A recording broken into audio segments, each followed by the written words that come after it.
মৰাণত 4 দিনীয়াকৈ ঐতিহাসিক পঞ্চদশ বাৰ্ষিক কেন্দ্ৰীয় তৰাচিঙা বিহু উদযাপন তৰাচিঙা উন্মোচন 23 মাৰ্চ দেওবাৰৰ পৰা মৰাণত 4 দিনীয়াকৈ উদযাপন হৈছে ঐতিহাসিক পঞ্চদশ বাৰ্ষিক কেন্দ্ৰীয় তৰাচিঙা বিহু।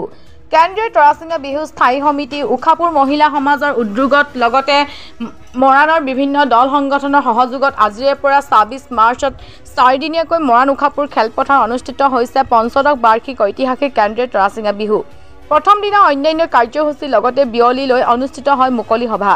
সদৌ অসম ছাত্ৰ সন্থাৰ সাধাৰণ সম্পাদক সমীৰণ ফুকনে মুকলি সভাত অংশগ্ৰহণ কৰি কয় যে বিহুৱে বিভিন্ন জাতি জনগোষ্ঠীৰ অনৈক্যৰ মাজত ঐক্য স্থাপন কৰি আহিছে। বিহুক লৈ অধিক গৱেষণাৰ প্ৰয়োজন আছে তাৰ বাবে দায়বদ্ধ বুলি কয়।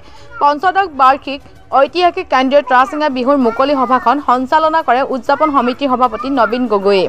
বিশিষ্ট অতিথি হিচাপে উপস্থিত থাকে সদৌ অসম ছাত্ৰ সন্থাৰ সাধাৰণ সম্পাদক সমীৰণ ফুকন, সহকাৰী সম্পাদক অনুপজ্যোতি ভূঞা, কাৰ্যনিৰ্বাহী সদস্য বিতুপন চাংমাই, মৰাণ মহাবিদ্যালয় অৱসৰপ্ৰাপ্ত মুৰব্বী অধ্যাপিকা মামণি বৰগোহাঁই, অসম জাতীয়তাবাদী যুৱ ছাত্ৰ পৰিষদৰ উপদেষ্টা ৰঞ্জিত চাংমাই, সদৌ অসম চুতীয়া ছাত্ৰ সন্থাৰ মুখ্য উপদেষ্টা ক্ষীৰোদ শইকীয়া, মৰাণ ছাত্ৰ সন্থাৰ কাৰ্যনিৰ্বাহী সদস্য সুৰজিৎ মৰাণ, লেঙেৰী ছিনিয়ৰ ছেকেণ্ডেৰী স্কুলৰ অধ্যক্ষ নীলকান্ত গগৈ আদিয়ে উক্ত মুকলি সভাতে হীৰালাল বৰফুকন দ্বাৰা সম্পাদিত তৰাচিঙা নামৰ স্মৃতি গ্ৰন্থ উন্মোচন কৰে অসম আদিত্য কাকতৰ সম্পাদক মনজিত বৰাই। সভাৰ মাজে মাজে জাতীয় জনগোষ্ঠীয় সাংস্কৃতিক দলে নৃত্য প্ৰদৰ্শন কৰে। ঐতিহাসিক উৎসৱ মৰাণবাসী ৰাইজে উখাপুৰ মহিলা সমিতিৰ সহযোগত অনুষ্ঠিত কৰি আহিছে।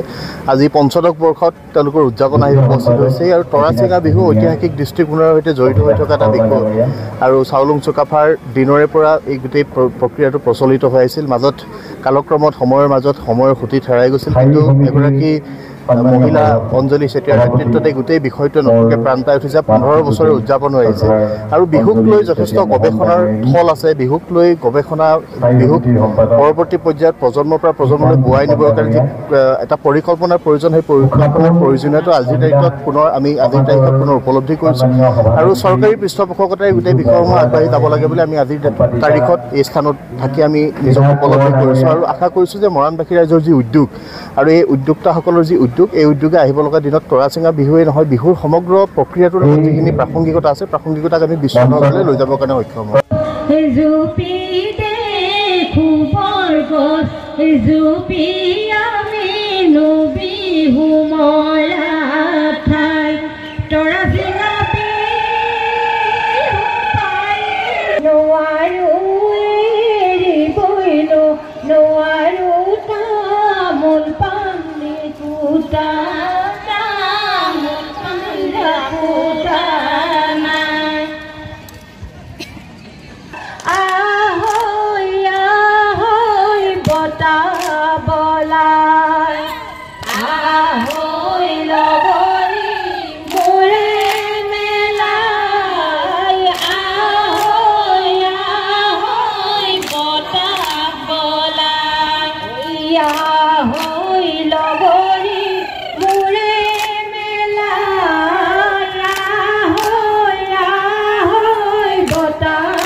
কি